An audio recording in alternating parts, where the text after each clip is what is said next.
Thank you. I'm gonna call this meeting to order at 7 o'clock. Can I please get a roll call? Thank you. Hello. Yep. Here. Here. Donna Milthorne. Here. Lee Woodward. Here. Alyssa Kowalczyk. Here. Mary Ann Springer. Here. And Paula Kane. He's is excused. Yeah. Everyone can stand for the pledge, please. Allegiance to the flag of the United States of America and to the republic for which it stands, one nation, under God, indivisible, with liberty and justice for all. We have some public meeting minutes and then we have some non-public from last meeting. So we'll do the public ones first.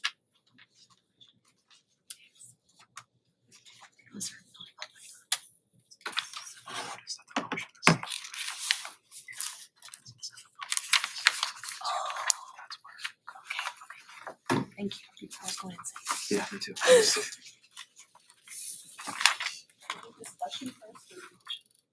You can do whatever. Either way. So on page 4 of the minutes, Mhm. the top paragraph, Yes. I think where it says, he stated what is in the default budget is the increase, I think it should be the proposed budget. Because the transportation can't be in the default budget. The increase isn't in the default, unless that was the actual total cost, not an increase. Right here, Justin. I wasn't sure. It's right there where it's. It's in here, I'm not sure if that should be default. Oh, okay. Because we've been talking about how we can put transportation increases 500,000 in we the can't put default. in there.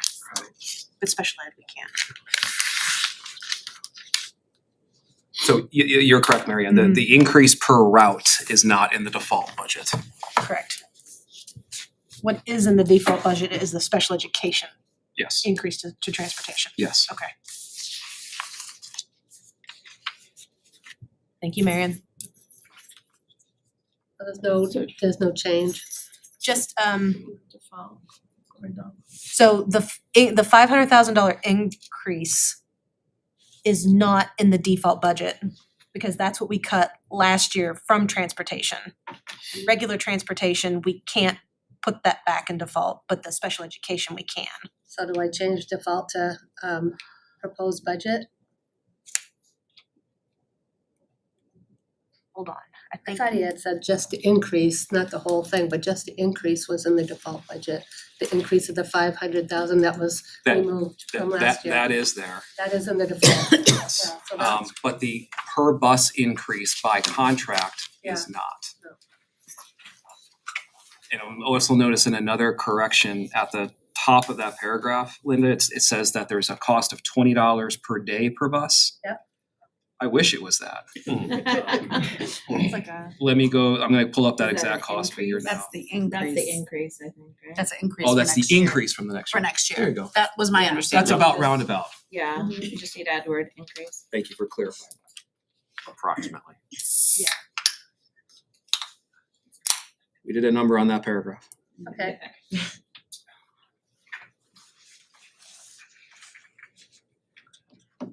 I guess to make this next sentence correct, you could say he stated what is in the default budget, comma, period, the increase per route, or the 500,000 that we removed from the previous year is not in the default. Correct, Justin? It is in the It default. is in the default. Okay, Yes. all right, that's right. Okay. So I think it's right. Yeah, okay. Okay.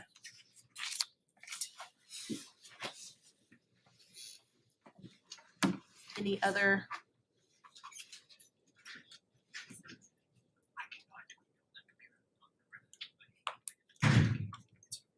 Seeing none, I'll make a motion to approve the meeting minutes from November 20th, 2025 as amended. Motion made by Mark, seconded by Alyssa. You're too slow, Jack. Any other discussion? Been saying that for years. Any other discussion? All those in favor? Opposed and abstain. All right, and then you also have some non-public meeting minutes.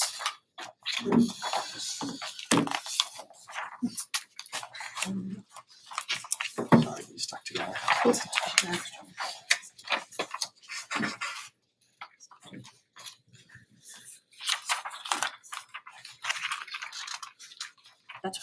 Nah. Yeah. Yep.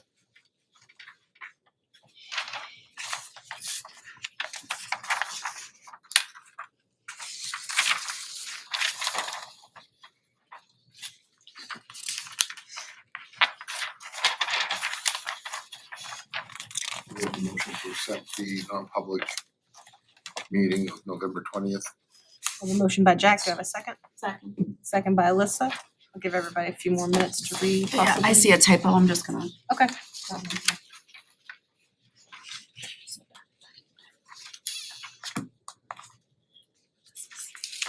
don't have keen enough sightseeing to be able to get those typos like that. Oh, yeah. I know that too, it's like. That's my job, and I know it's yours, Yeah. like, that's why I'm like, I think your computer does that. Yeah, it did, okay, thank you for Yes. pointing that out.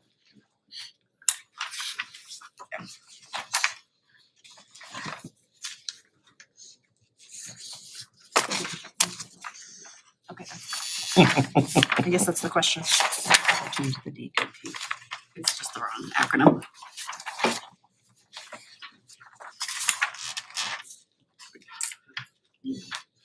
She's already, it's a typo, she's already correct, I know a typo.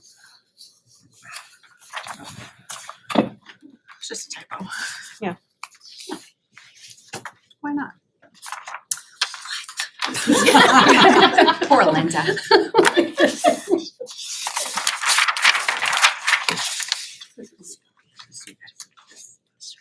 Okay, all right, that was in the motion too, let's. Nice. So okay, let's change that. Right, it's supposed to be more than. My job, just like.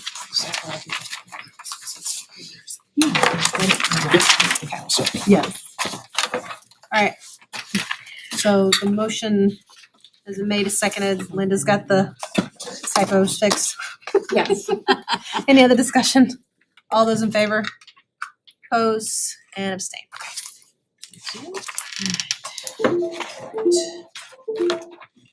You say so. Fancy.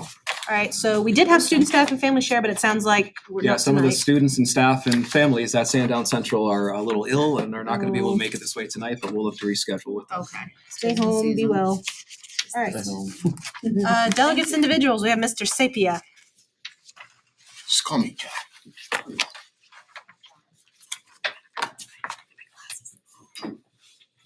So before I get started on this, I think sometimes with everything we talk about, budgets, and curriculum and everything, we kind of lose sight of who we're doing this for. And with my new added responsibility out in front of the academy, I get to watch these 2-foot-high little people with backpacks. They have to do the forward lean because the backpacks are bigger than they are. And it is precious as it can be. And then you watch them get up on their tiptoes to reach the door handle to open up the car before they get in it, and they start losing that battle with the backpack. It's just adorable as all get out. So I thought I'd share that with you guys. I mean, that's who we're here for, right? So regarding last week, we had a conversation about CTE and that policy, and we talked about taking maybe a pool of money and lying in bed thinking about it. I said, hey, how about if we start a scholarship? I don't know how it would work out, but I'm sure the administration could figure that out. And I reached out to some local businessmen, and I reached out to some organizations, and they are on board. They thought it was a great idea. So just something to consider. If we could get that pool of money to be a revolving scholarship annually, offset whatever costs there may be associated with that new responsibility that we have. I think that would be, I don't know, I think it's a good idea. I don't know what the rest of the board members think, but I also, I had brought up, I'd asked Sandy the question, would trade unions be involved in that? And because of my history with the unions and my father running an apprenticeship program for the bricklayers, I reached out to a few of the labor unions, the plumbers, and they are already involved in these types of programs, so they were well aware of it all, and they were very interested in some of the challenges we would have would be logistics, because we're right on the border and most of the unions won't come on over the line. but they are gonna give us as much feedback and as much help as they possibly can. And in my conversations, groveling for maybe some support or money, these businessmen that I was talking to thought it was a great opportunity for them to train people in their business, so they have something vested in supporting something like this. So anyways, just food for thought, a scholarship and some business relationships in the area that, and I'll tell you honestly, one person said to me, I shared it with Justin earlier, you know, this is probably the best place I could put my money. Because they, a lot of the local businesses donate considerably, all, you know, for 20, 30 years, they're like, this is a great idea, so anyways, that's it. Thank you. Is there any other delegates or individuals? No. Alright, could I get the last 27 minutes of delegates and individuals moved to the end of the meeting? So Who says? Great. Bree made the motion, to have a second? second. Second by Shauna. Any other discussion? All's in favor? Opposed and abstained. Alright, student rep. First of all, congratulations, sir, on your, what is it, was it your Eagle? Yeah. Eagle Scout. Very nice, very nice. So here at the high school, we have upcoming the Milkman Show that will be supporting, I forget which organization, one of the many organizations at Timberlane. We also have our Mealy's Meals, which raises money to donate back to the community for those in need, who need help with financial stuff with food. They do raffle baskets to raise money and different things like that. Helps, yeah. And the winter send-off is coming up soon, with a student/faculty basketball game and so much fun. Apparently, Mr. Vaccarezza said that the faculty have won for the past 30-something years, so he says they'll win again. But I don't know. Mr. Woodworth, can you weigh in on that claim? I can't support that claim. Cheating involved. For sports, we have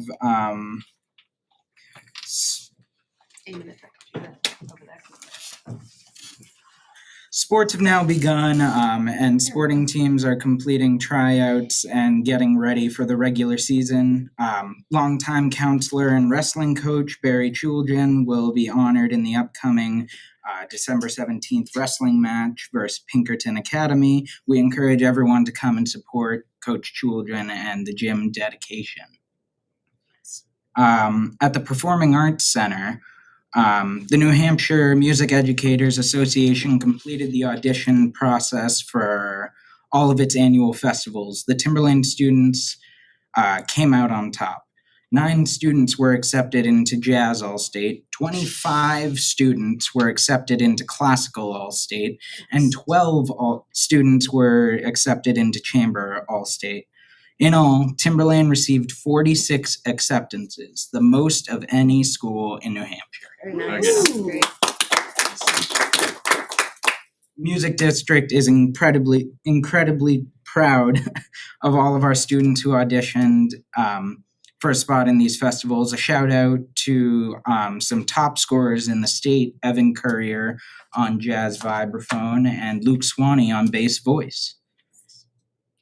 From the middle school, we have the senior tea that will be this Saturday, December 6th from 10 to 11:30. They will host the 46th annual holiday senior tea. Looking forward to welcoming local senior citizens for a warm morning tea, coffee, conversation, and holiday entertainment provided by TRMS staff, student senate members, and student musicians. It's a cherished tradition we are excited to celebrate together. Pollard celebrated winter with a school-wide assembly sponsored by the PTA. This winter laser light show was interactive activity with a huge hit and everyone was getting excited for Thanksgiving break. Sandown North had We Deliver, delivering over 500 letters, with many students being so excited just to go back and forth and deliver letters to other friends, other teachers from other classrooms, and all over the school. It was just a great experience, and they continue to write letters every single day. Atkinson Academy's Lego Club team competed with other schools around the region on Saturday, November 15th. One of the teams, Team Growl, won the Breakthrough Award and advanced to the New Hampshire State Round of competition scheduled for Saturday, December 6th. Atkinson Academy Student Council ran a food drive for the month of November. They collected an abundance of food items and were donated to the local Lions Club. The 1803 Bell Tower restoration celebration is planned for Thursday, December 18th at 10 a.m. And the Atkinson Academy School community, along with representation from the SAU School Board and Historical Society, will make a mark on this achievement and ring the bell. So, yeah. All right, thank you so much.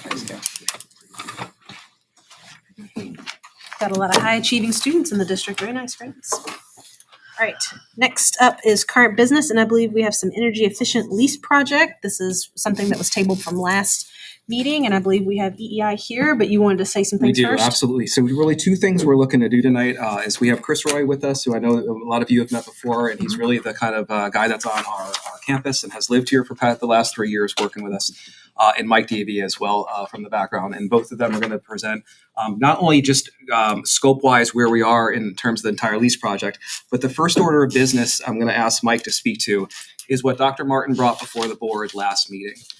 That executive summary is still in your packets. It's on page 17.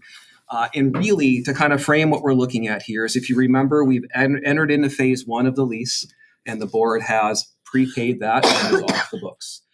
The board is also engaged in phases 2 and phases 3. And as we enter contracts for those phases, and as the work and the equipment gets ordered and done, there are variances about what those actual costs are at the end of the work. So through phases 2 and 3, we've got a variance that Dr. Martin brought before the board last time. We had asked EEI to find a project that would meet that kind of cost item. We were able to do that. It's over at the high school. We know we've got an issue there with some classrooms and some students we need to care for. And we brought a request to use the last of the remaining lease money to do that project at the high school. So that's the decision that's before the board tonight. Mike is here to talk a little bit about how that kind of change rate works over time, why that variance exists, why this project may be a really good match for that exact dollar figure. But really the purpose is for Mike and Chris to provide the board with any information you need this evening so that you can make a decision that's informed. Yeah, Mark. Prior to doing that, I'm hoping that you could illuminate a little bit the desire to ask them to find this project with the lease money. I think there's maybe a misconception or not complete understanding as to how the lease monies will actually come out and why we're not just saving that. Home equity line of credit would be my analogy, but I'll let you go. Line of credit. The money's out.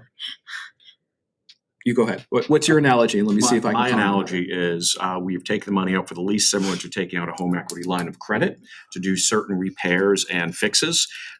We have an outstanding amount that has been taken out without a project. If we do not use that, the home equity line of credit's still out. We're still paying interest on it. So put the money to work now while the job can be done cheaper. I would say it like this. The board is approved by the voting body to spend X amount of dollars for the lease. It is $25 million plus, I think, a little bit. Right now, you haven't expended all of that money. You have not borrowed and spent all of that funds. So when we go to EI and we ask to say, hey, we are looking for work here that is on the original list of scope that we know we needed to do. We know we're hearing from the people in those rooms that it needs to be done. We did the same work over at Atkinson. find us a project that can meet this variance that still fulfills the needs that we had originally had about the improvements we made, and that's what they brought before us. Can I just add one little thing to that, if you don't mind? There's plenty of work to be done around here, so if people, and I, you hear the scuttlebutt out there, well, they're just spending, there's a lot more to be done. This particular item is broken. We spent over an hour talking about it at facilities. So the wisdom was to get it done. The other thing that you hear and read is that, well, we should have just done it in the budget. Well, if anyone in this room or anyone out in the viewing public thinks that we would have appropriated $5 million a year for 5 years, that just wasn't gonna happen. So the work is now done. These guys have done a nice job. And we're getting to the end of this, and the students, and I believe the taxpayers are better off for it. So just some of those misconceptions out there.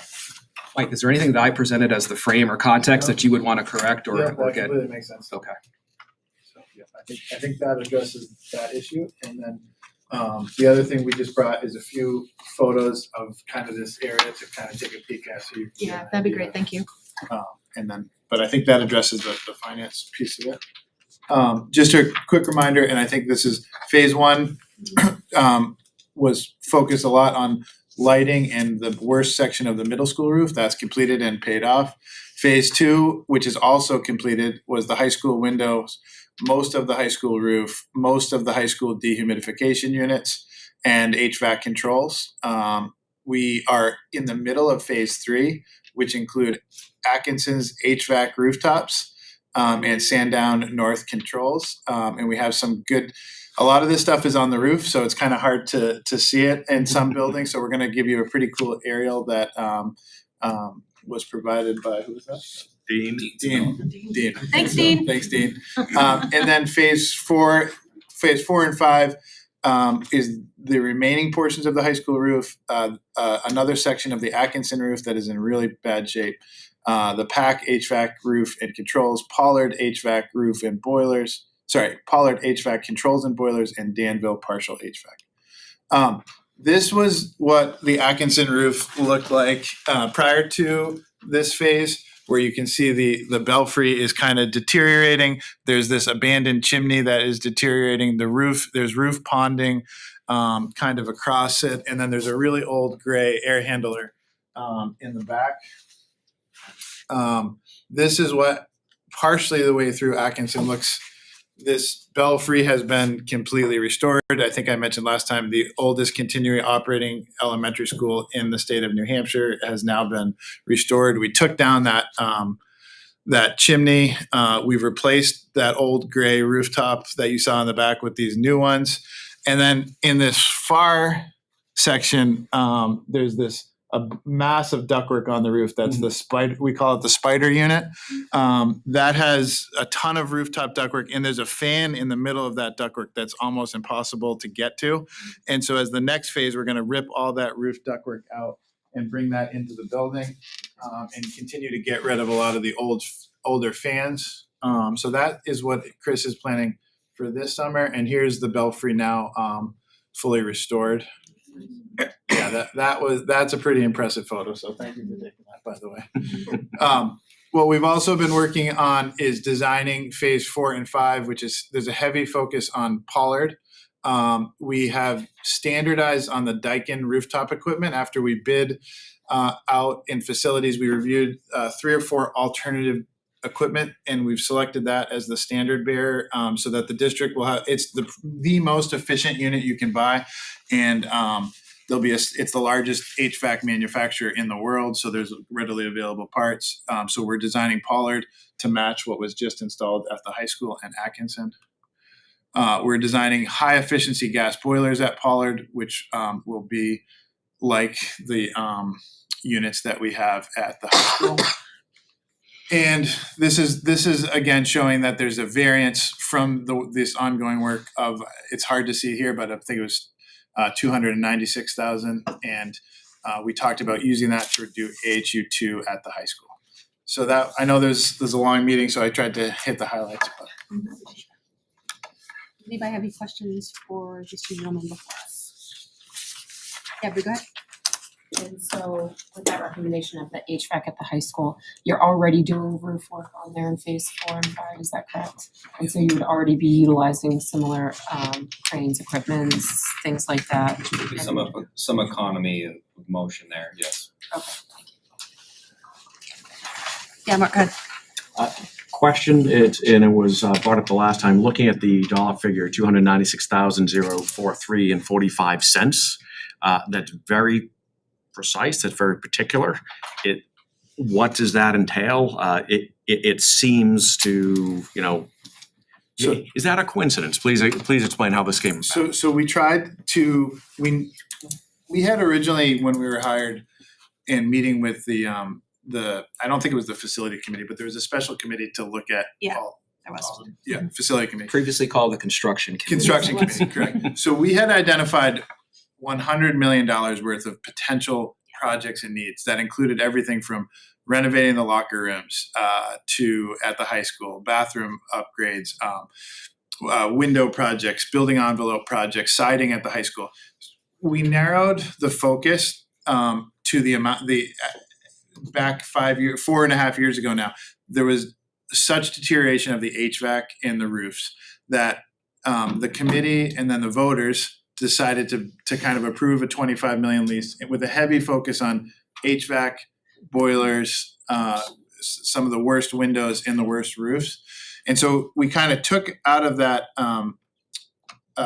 25 million worth of the 100 million, we picked the 25 million most greatest needs that was recommended by the committee. Then as we've been going through the project, some of the things have come in under budget. And so then we're left with a surplus of a variance of approximately $300,000 from the amount that the voters approved to our running total of projects. So then the question was, okay, what would be the next biggest need that would be done for approximately $300,000? And then Chris did a budget of AHU 2 at the high school, and I think it came in at roughly $260,000. And so that was the project that fit nice as a need, that fit nicest into the variance. Perfect. Any other questions? Yep, Jack, go ahead. So it's been brought to my attention that Massachusetts is offering quite and I don't know if it's apples to apples, but maybe you guys can speak to it, a huge rebate on heating systems and HVAC systems going in now. What is it, Mass Save? Yeah. And then my understanding is that a year from now, the Inflation Reduction Act will be offering, I guess they put it on hold for a while, will be offering rebates as well. Are there any rebates associated with these pieces of equipment? Yes, and we pursue those as we're doing these projects. So Chris has been working hand in hand with the New Hampshire Saves program, and we've received I don't know the running total of rebates, but we could get that. They're not as liberal as Mass. Yeah. For the high school, we No pursued pun intended. a custom rebate associated with all the units that we replaced, and it fetched roughly 45 grand. Yeah, it was brought to my attention, Yeah. so this is And with the time to lighting, ask. it was upwards of 200. 200, so yeah. Right. Thank you. Marion. So, two questions. One is, when you talk about there's been some variance from the 25 million in the projects already kind of done, is there a likelihood of a variance in this last? There's a potential. Yeah. And what would happen there? So that would, you would have a decision again. So for example, if the rebates come in excess of what we projected, or if there's additional operational savings found during the project, then we would bring that information back to the subcommittee and say, okay, we found another pocket of money. And that's luckily a discussion we've had. This is our second time where we've ended up with a variance. And the other one, last meeting, Doc Martin mentioned an investment grade audit that's in process. What's the purpose and scope of that audit? So the idea was that we created a list of 3 to 4 years ago of potentially $100 million worth of work. Well, we've knocked out 25 million by the end of this process. So but in the meantime, we've been hit with some pretty substantial inflationary pressures on the district. So what Chris and I would like to bring forward is, and I don't know if there's been a specific delivery date of this, is okay, now that we've tackled all this and we've taken at least a quarter of the potential projects, what type of things should be thought of in the next 10 years or in the next phase? Because I do think this was never intended to be a panacea that would fix every district facility problem. Triage. Yeah, this was what was interesting is the district had done a lot of work in about between 1999 and 2001. There was quite a lot of projects done during that period for whatever reason. Asbestos abatement, some HVAC. And what that meant is by 2025, all of that stuff is 25 years old, and that's the life of HVAC equipment. That's the life of control. So there was this. That's what this addressed. But what hasn't been addressed in fully is things like plumbing, in some places where there's septic, there's other things that weren't fully addressed that Yeah. So this is an audit still looking forward, like what What's else correct. is remaining, what's next, Yeah. now that it's not looking back to see how effective the upgrades have been. No, but part of what we do, and I'm not sure if you were here, like I was here about a couple months ago, and we did an energy savings so far presentation, and so that is something that we will do as long as you want us to throughout the life of the lease. So we can keep tracking the energy project, and so for the next 20 years, you can see Chris or I here as much as you want us to be. So. Don? Just trying to wrap my head around the process here, because when you came to the conclusion we had about $100 million in potential things that we could do, and you ranked them, you kind of focused them too in terms of a certain Yes. type of, which is great. But now we had approximately $75 million that now is going to be, several phases later, 4, 5, 6 years, whatever it's going to be. Those $75 million probably don't cover the $75 million you projected at that point. Plus, you have further deterioration of existing things, like you say, other infrastructure pieces that doesn't get addressed here. Yes. Are we making a headway, or are we just treading water? Well, so with this, if you hadn't done this lease, you'd be really, really up against it on these topics. So what you've done is you've taken the, and I will just back all the way up, is one of the things that we looked at before we did this project is what about a new high school, middle school? Yeah. And at that point, the discussion was, okay, that's in the hundreds of millions of dollars. But Yeah. my question is, all right, 20 years from now, how much will we have spent to continue to make incremental changes while we get to that point 25 years down the road, when suddenly all the things that you did, you have to redo? Yeah, and we did. So what I'm saying is that even if it's $100 million for a new high school, or more, what it was 15 years ago was about 60 million.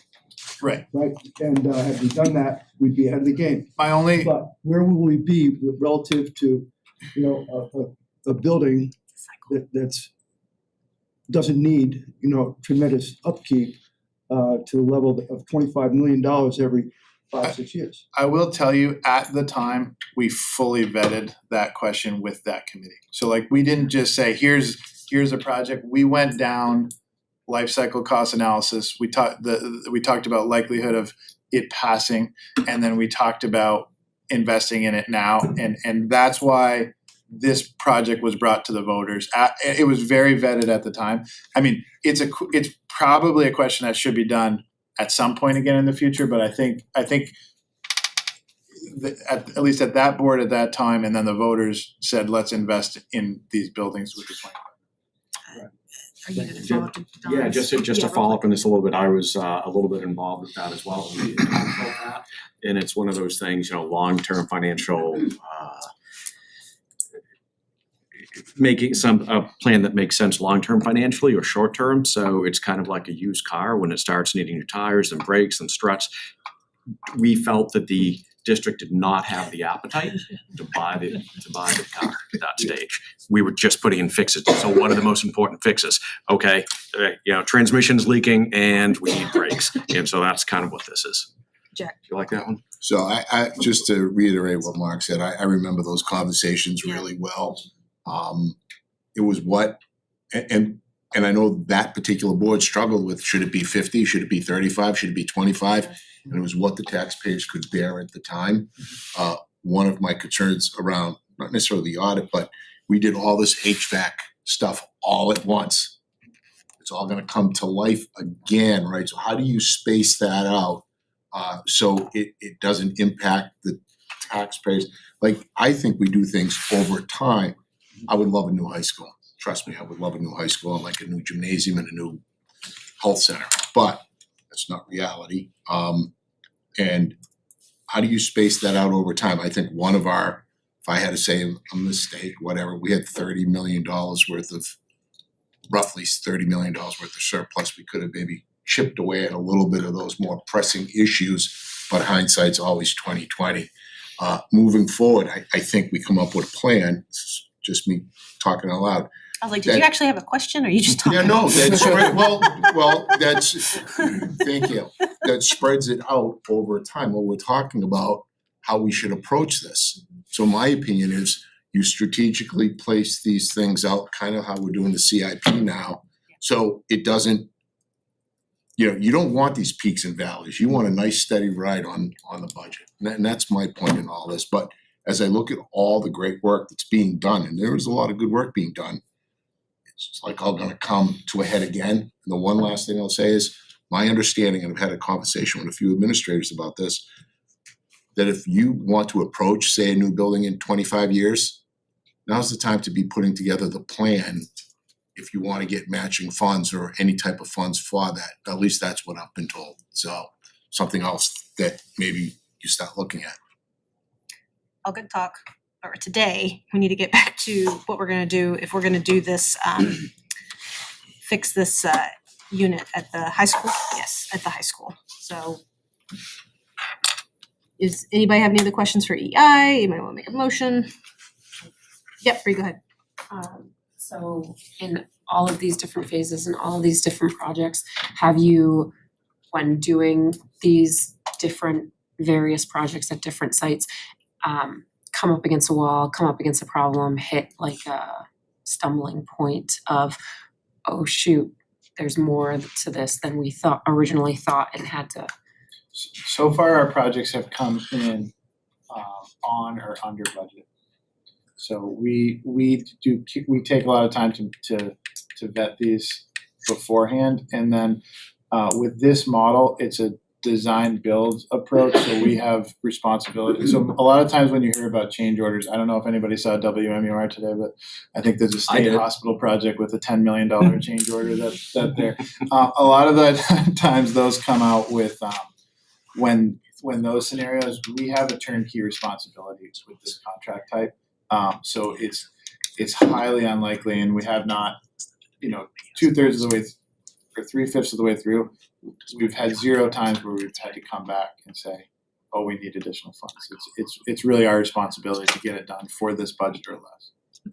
Thank you. And that's amazing with the amount of demo you guys were doing. Yeah. We appreciate it. Shauna? All right, so in summary, let's see how I can do on very little sleep.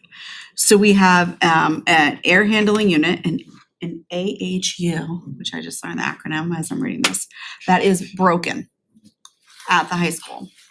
We have a variance left over in lease money that is approved from voters for us to use for projects related to energy efficiency. Yes. The air handling units throughout the district were looked at and are on this list and related to this project. I hesitate to use any other money but this lease money that's been appropriated and voted on by the voters. And so I'm gonna make a motion to approve allocating $296,043.45 from the 25 million lease to repair the Timberlane High School air handling U2 condenser unit. I will second that. Jack. All right, motion made by Shauna, seconded by Jack. Mark was too slow. Any other discussion? Marianne, go ahead. Instead of repair, should it say replace? Is it, oh, excuse me, did I say the wrong word? Replace, we're good with replace. Thank you, replace. I'd like to amend my motion and change the word repair to replace. Jeez. Thank you, I misspoke. It's okay. It's all right. Sorry, Bill. So I amended my motion. Who second? I did. Mark, you will, okay. All right, Mark's Seconded as amended. all right.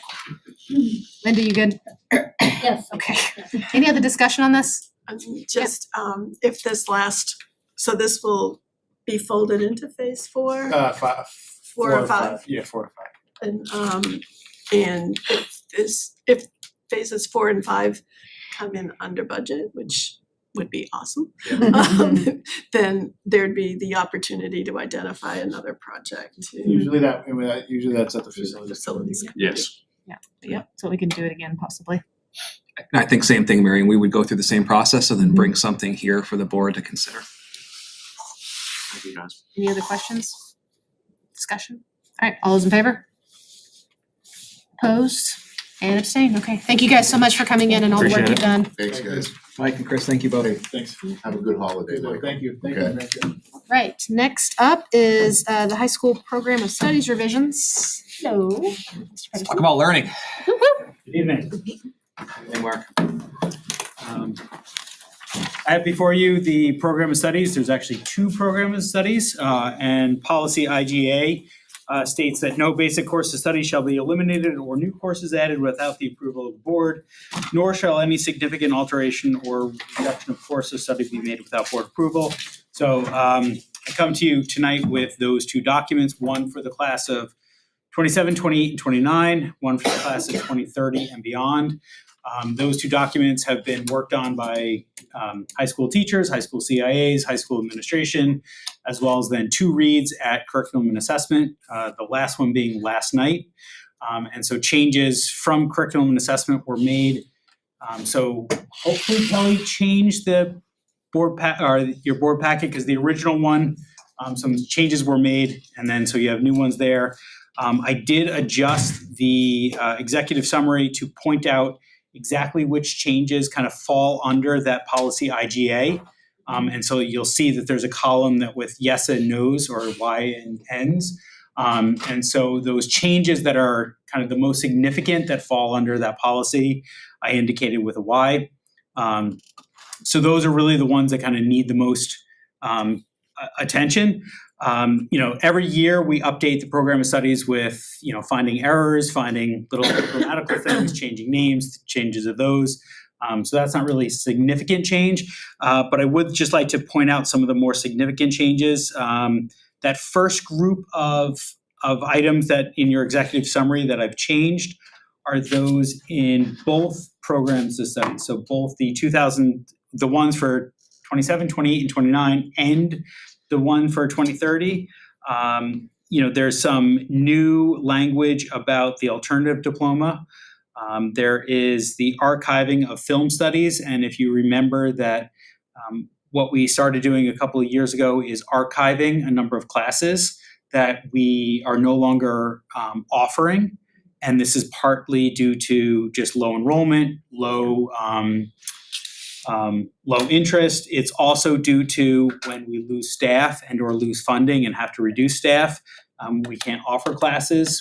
They're usually elective classes because we have to, we have to run the required classes. So oftentimes we'll jettison elective type classes. So those become archived, meaning that we're not going to run them, but we're not going to completely eliminate them. And we could always bring them back, whether it be an evening division or back into the program of studies without having to go through the full approval process.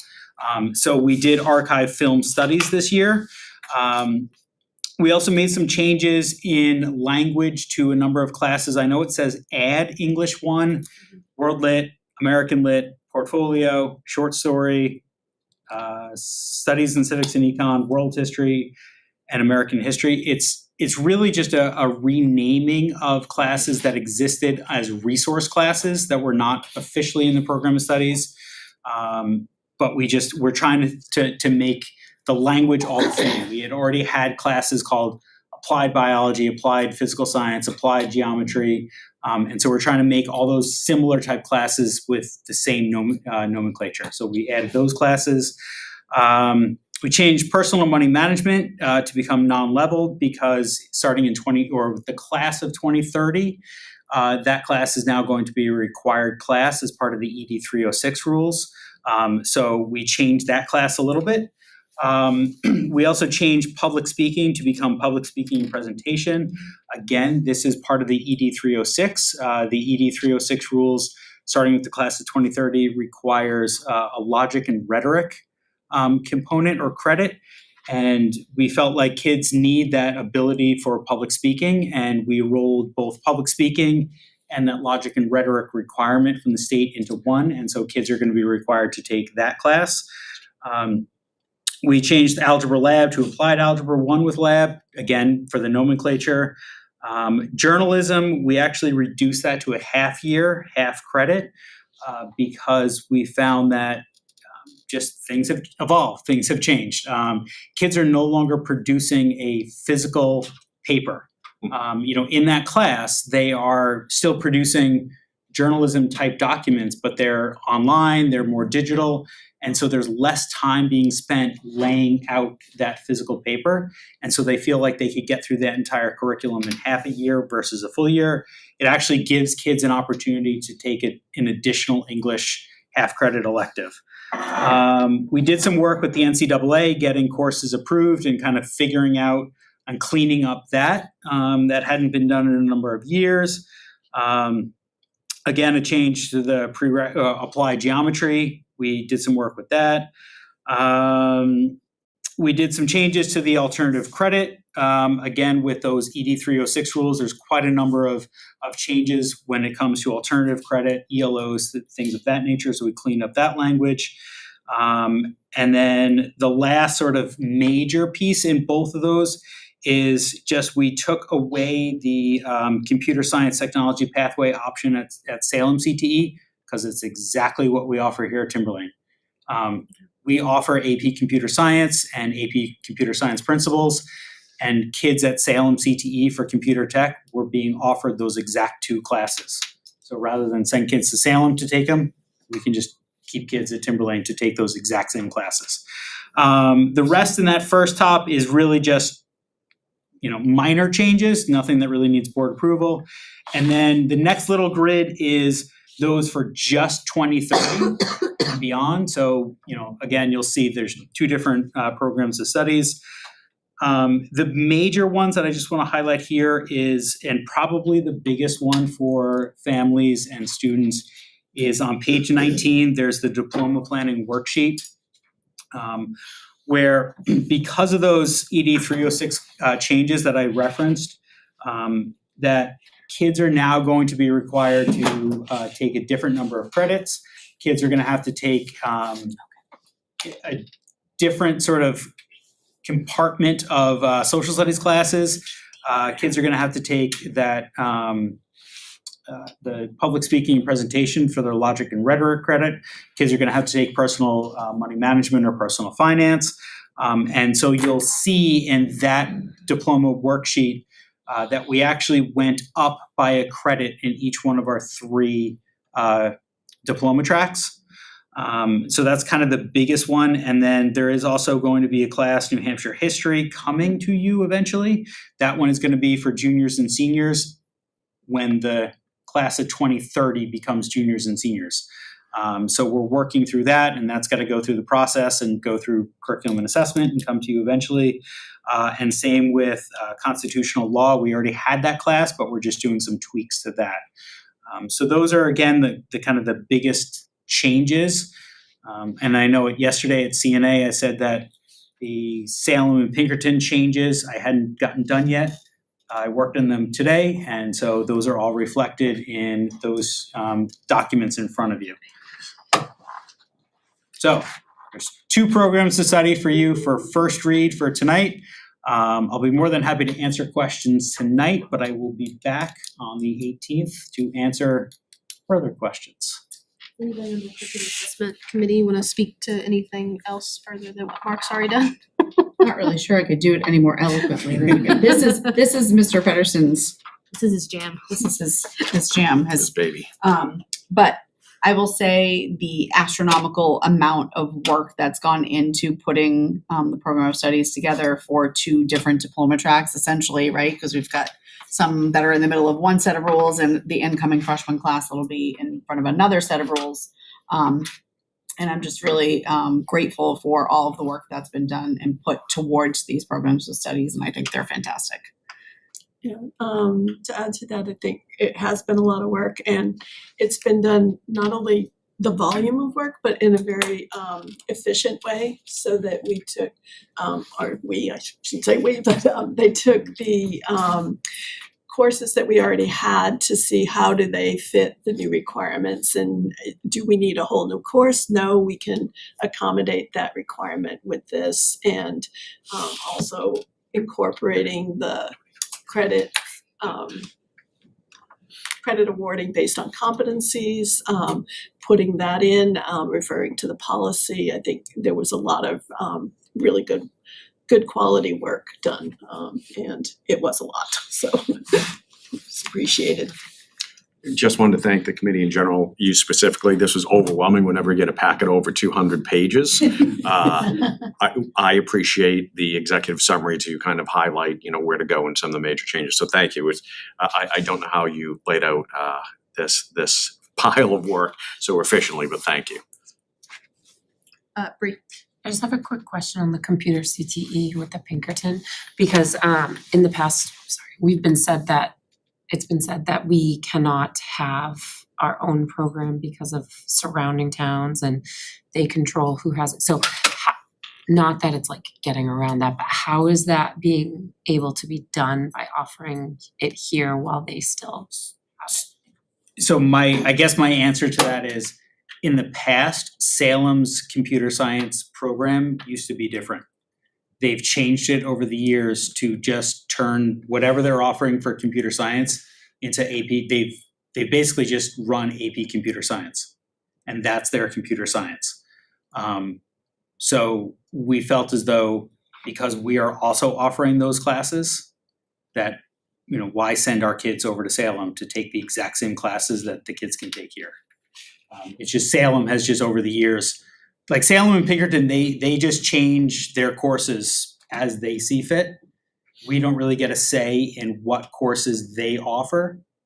They just tell us, we're offering these courses and you have this many seats in those courses.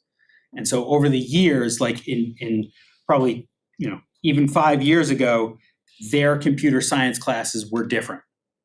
And they've evolved into simply offering AP computer science.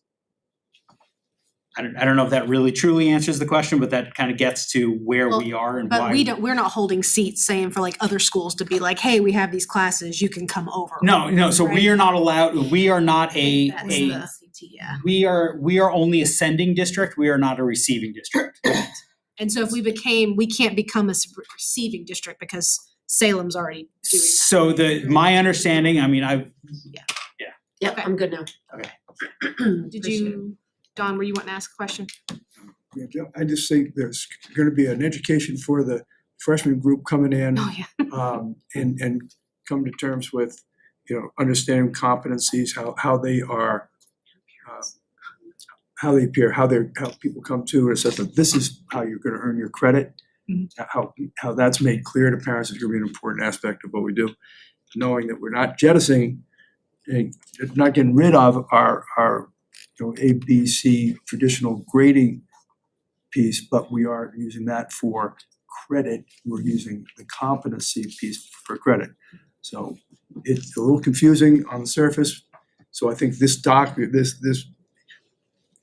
program of studies and the presentation of it, especially for the freshmen, becomes a very important piece. And I think that's an area that we'll continue to develop as years go by, because it's I think that's one of the hardest things for parents to wrap their head around. And even as a board last week, I think about 2 weeks ago, we found that was something we were trying to come to terms with. Once, I know it has to come before us for a second read, but how soon after that are parents allowed to have access to this, or parents are notified and say, hey, here, this is what this is?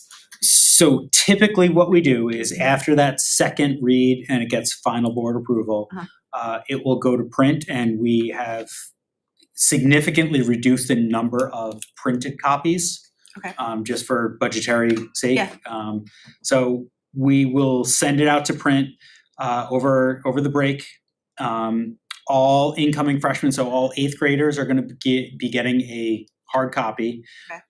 And then as soon as I work with Dean, as soon as it gets approved, I'll work with Dean and Ken to get it up on the website. Okay. So it'll be available, it could be available as the following day after it gets board approval. Where on the website though is this located, so if families want to look at it? Because sometimes our website's a little wonky. Yeah, so it's typically housed in the documents tab. Okay.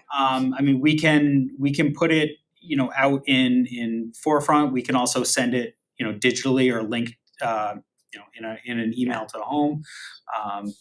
But then as we progress through kind of like the winter into spring season of scheduling and all these, we start with the incoming freshmen and we go down and we talk to them as 8th graders in the middle school.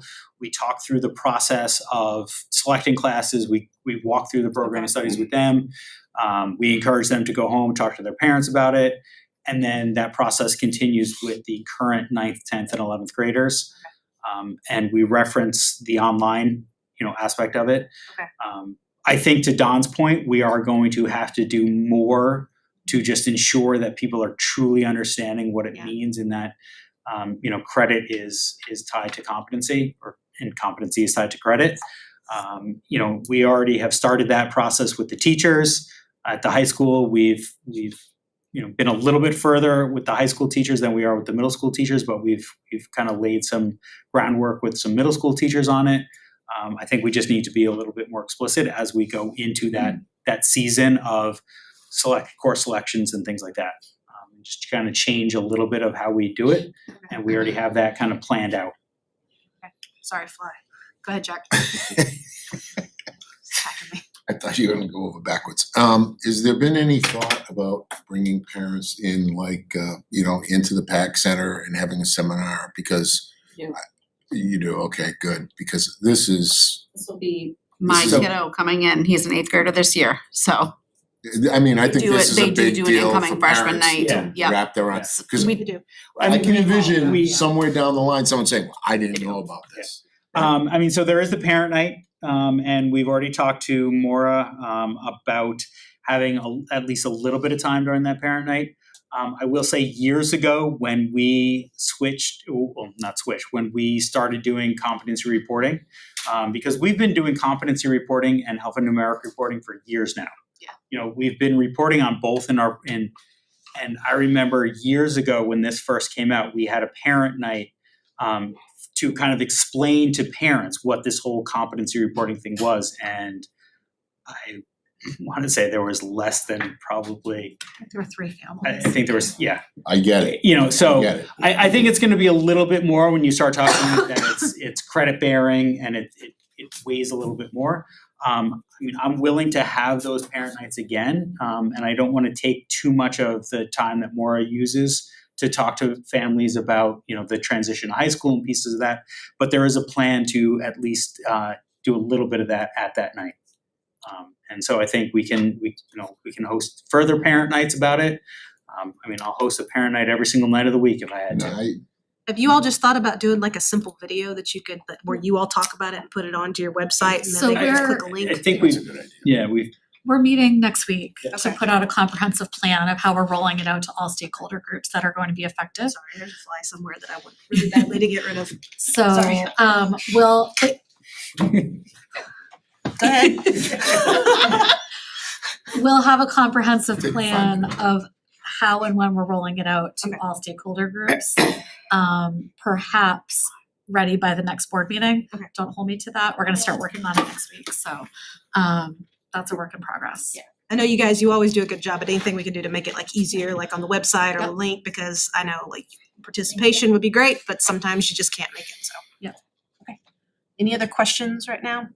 All right, so this is a Make first. a motion to Thank you. accept the program of studies for the classes of 27, 28, and 29, as well as the program of study for the class of 2030 and beyond. Second. For first read. I did say that. didn't I? Motion made by Shauna, Alyssa seconded. Any discussion? All those in favor?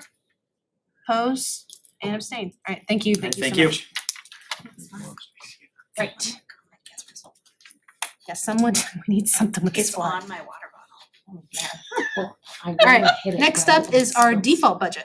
Right, default budget, this is gonna be the second time that it's coming before the board. You can begin to find the default on page 195. Let me say that again, 195 of your packet. To remind you, there are three different documents in here for you and the public to view. You've got the one-page summary of the default. You've got a document that lists the default budget by account number. And then you also have a third document that does the adjustments in the default by account number. So we hope all of that is readily available and transparent for you. Marie and I are here to answer any questions that you have around the default. And I've got some explanation of contracted services for special education that I think this is an appropriate time to walk through. And I'm happy to do that, or if there's questions first that people want to get to. Why don't you go ahead and walk through that and then we can You do all, betcha. ask all questions of you. So a lot of good questions from board members in terms of, if you look at the special education line 330, other professional services. A couple things to recognize about where that's been over the years. Right now, what we're proposing for fiscal 27 is $226,000 less than what we spent in that line in fiscal 25. However, continuing to move backwards, it's up $2.3 million from fiscal 24. And fiscal 24 was up $1.4 million from fiscal 23. So the purpose here tonight is to try to give some rational explanation of why, like what's gone on over that time that has seen those increases. So I'm going to give you some considerations and then some numbers to think about for tonight. So a couple of considerations. When I presented to the budget committee, I reminded them that the pace or the rate of cost for an identified student versus a general education student increases at 5 times the rate. That's something to consider. We also, and Ginger's talked about this at this level with this board, about the change in the out-of-district placement model in that same time period. It used to be, when we signed on out-of-district contracts, that it was all-inclusive of what that student needs. It is now not. It is now a la carte. So the district is paying in addition for any related services that child is provided at that out-of-district placement and the evaluations that continue for that child for eligibility. That's new in that time span. Another consideration is the advent of charter schools and their growing strength and popularity across the state. We have had more students that are identified move into charter schools. Charter schools are open enrollment public schools. However, if an identified student from Timberlane goes to a charter school, we still remain their LEA, and we're responsible for any special education costs attached to that child while they're attending the charter school. Something to consider. Another consideration is right now in fiscal 27 or fiscal 26 that we project for fiscal 27, because we think we're doing a good job at, is that we're fully staffed in our special education department, including related service providers. I cannot say the same about fiscal 24 and fiscal 23. Another consideration to give you is in that same time frame, the district has brought in 3 categorical programs. We have 3 contracts now with NECC. Again, these are programs that are serving students on the autism spectrum in our district that we did not have as recent as fiscal 23. And the last thing to consider I'd give to you is that we are still using the eligibility requirements and the testing procedures that were normed pre-COVID. And I think Ginger has kind of given that explanation as well. Let me present some numbers to you that kind of tail off those considerations.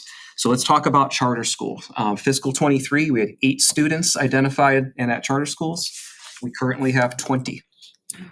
Just for reading and math for those students, we're going to expend $100,000 this year because those schools are not geographically in our district. So we're either paying a contracted service to go to that school, or we're paying the school as the contracted service to deliver the service that that child needs. Again, they're charter school students. We maintain the LAA responsibility for them for special education services. We have more students out in charters now than we did in fiscal '23. So- And let me just get through the numbers and I'm happy to answer. I'm sorry. NECC, 3 programs, $225,000 a piece per program per year. It's about $700,000 for contracted services. That was not being delivered in the district in fiscal '23. Out of district students, we had 25 in fiscal '23. This year we have 29. And again, I'd remind you about the change in cost model for that. Looking at our net gain or net loss of just special education students, the elementary schools have gained 41 identified students over that same time span. The secondary schools have netted a 43 discharge from that time span. So as a district, we have stayed fairly consistent and don't have a net gain or net loss of total identified students. What we do have, if you look at the services, is the degree of service those students require has dramatically increased. Let me give you those numbers. At the elementary level, this is again comparing fiscal '23 to fiscal '26.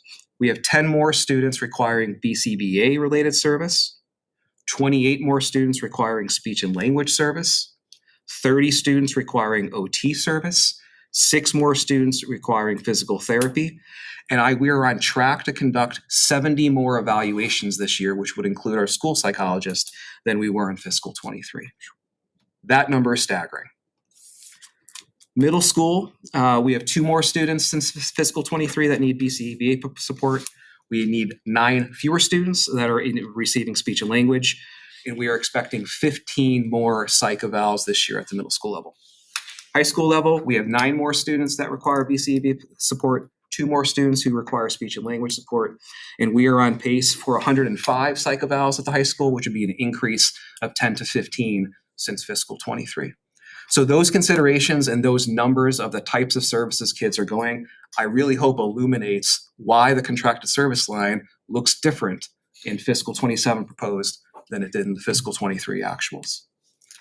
So there's a lot more things in the default budget, but this was a good opportunity to kind of put those facts out there. I'm going to do the same thing at the budget committee on December 11th when we're with them for the joint meeting. But certainly wanted to open up for questions for Maria and I with respect to the default. Jack, go ahead. Well, just first a comment, then a question. So someone sends their child off to a charter school, and then we're on the hook for additional services on top of that. If the parent selects that open enrollment school and they're an identified student that requires services, yes, Timberlane is 100% financially responsible for that student. And 2, when you just went down the litany of additional services, is there, I don't know how to put this, were we just leaving kids behind in the past that didn't get identified? But it seems like this huge increase, this huge spike in special needs. And do we attribute that to anything in particular? I mean, it seems to be broad too, as well. I think there's a lot of things we could talk that contributes to it. I think the most important thing for us to focus on tonight is what the numbers are. It's in the context of having to have that conversation with the public. Yeah. It's okay, what drove this increase? I mean, because that is the conversation. And again, I think the most illuminating thing to me is that our net numbers have kind of gone unchanged. Yeah. But the degree of service required of that same number over the last 4 fiscal years has increased. Extremely helpful. Thank you. Mark and then Marion. Do you have a feeling as to, in speaking with the other superintendents around the state, whether our trend is unique, whether we're providing better services, or whether this is just kind of the new reality? So the trend for contracted services in terms of seeing an increase over time is that's the trend. To what degree? I think that is going to have some dependence on the district itself. Yeah. Is the requirement for the district to fund special ed for charter students new, or has that always been Codified in law since the charter law came to New Hampshire. They're defined as open enrollment schools. And the sending district to an open enrollment, in this case, as Jack had said, the sending district is us, but it's by parent choice. The law is really clear. It's codified over and over again that they're our responsibility. And has that been for a long time? How long? has Since the charter inception of schools- charters. Yeah, I don't know how long that's been in New Hampshire. 2010, maybe.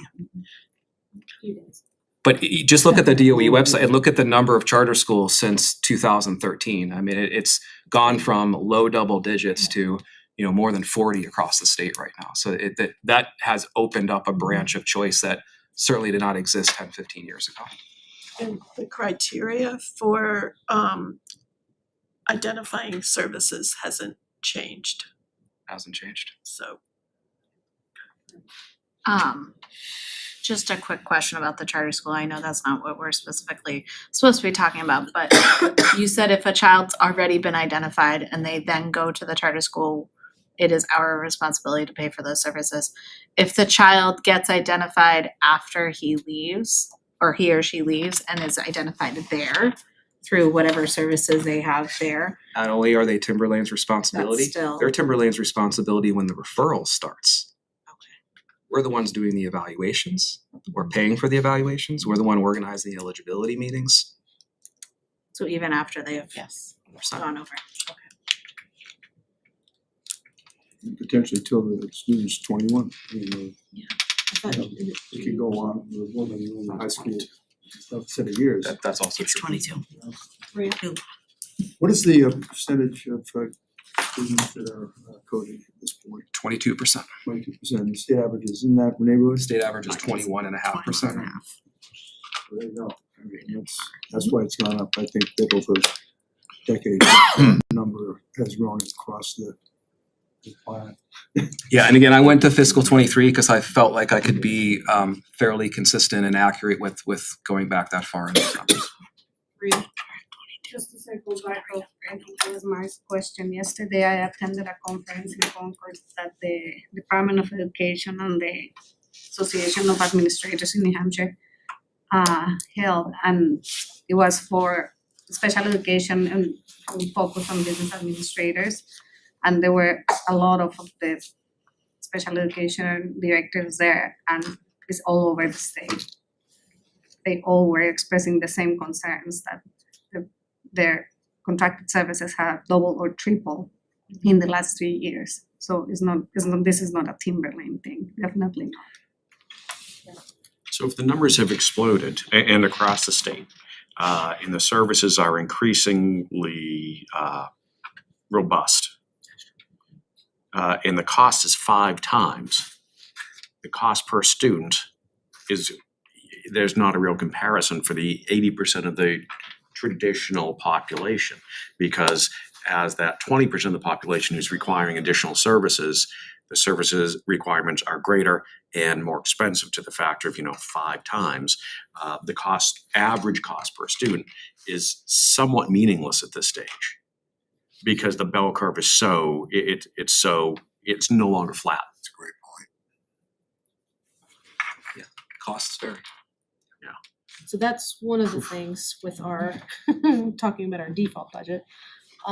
You do have, going back to it though, right now we're sitting at $90,497,479 is our default budget.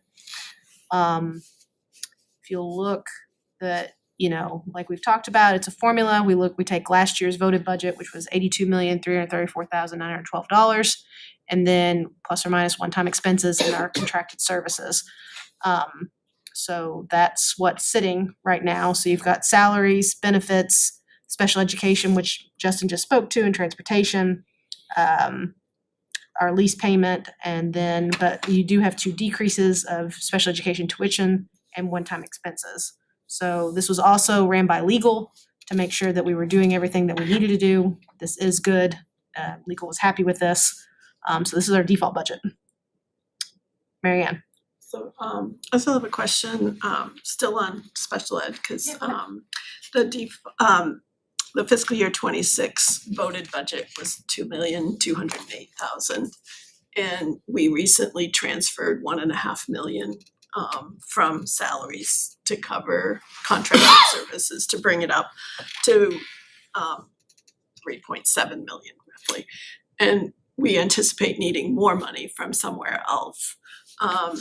And next year, the $2,349,767 that is projected to be added can be justified.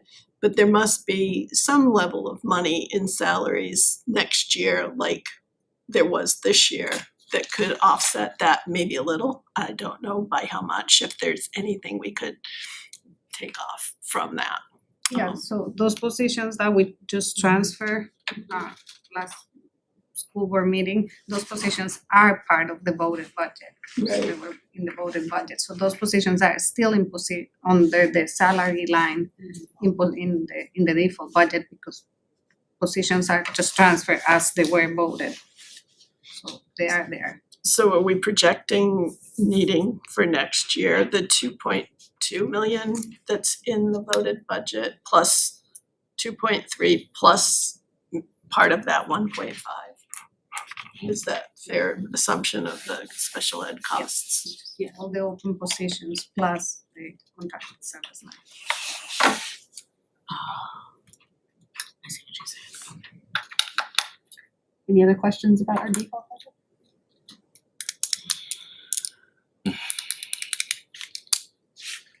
I do have another one. No, that's fine, go ahead, Marianne. So in looking at some of the lines and working with Maria, I know that some of the benefits increase and salaries increase are contractual obligations for longevity and their associated benefits. And they were cut this year. So this year, we're still meeting those contractual obligations, or we plan to somehow, but so we funded them at a less than full level. Could we do that in the default budget as well? Could we fund them at less of a level in the default budget as well? Yeah, I know it's not a lot more money, but the benefits are assuming like 100% of the people eligible take them. Yeah. Which doesn't happen every year. So is there a way to make the default budget a little more, a little less of an increase, less of a hit, by not quite funding them at 100%? I don't know what percent would make sense. Can we think that out a little bit together here? Like, go ahead and what are you thinking about it, and then I'll weigh We in. could, it's not the responsible way to budget, especially for employee benefits that are required on CBAs, right? Longevity is one benefit that it is calculated based on what employees are here that are eligible for that benefit. So all the unions have either longevity or service credits, and it's calculated on the people that were in that budget at the amounts that they are earning that longevity or service credit amount. So what we're putting back is actually what is calculated for the employees that are here. So it's not something that we can just discretionarily say, oh, well, we did when we had to cut the budget. Marianne, that's service credit and longevity. Are you talking about other factors though? Reimbursed tuition, comp, like. Well, Like when you say benefits, what all are you we encompassing? looked, the ones, let me find. Tuition reimbursement was one, but some of it was longevity and the FICA and New Hampshire retirement that went with longevity. So I almost see them as two different things. Like one of them is Retirement incentives. automatic. Like longevity is triggered. That's not optional. Tuition reimbursement, that's not like not everyone is gonna, so there's space maybe to do some, but other things I don't think we could touch. In the end, Marianne, if whatever is reduced, if we have a contractual obligation to do it and all of that stuff comes through, we would need to look elsewhere to be able to be sure that we can fund that stuff. So I think to Maria's point, that may not be the most responsible way to move forward.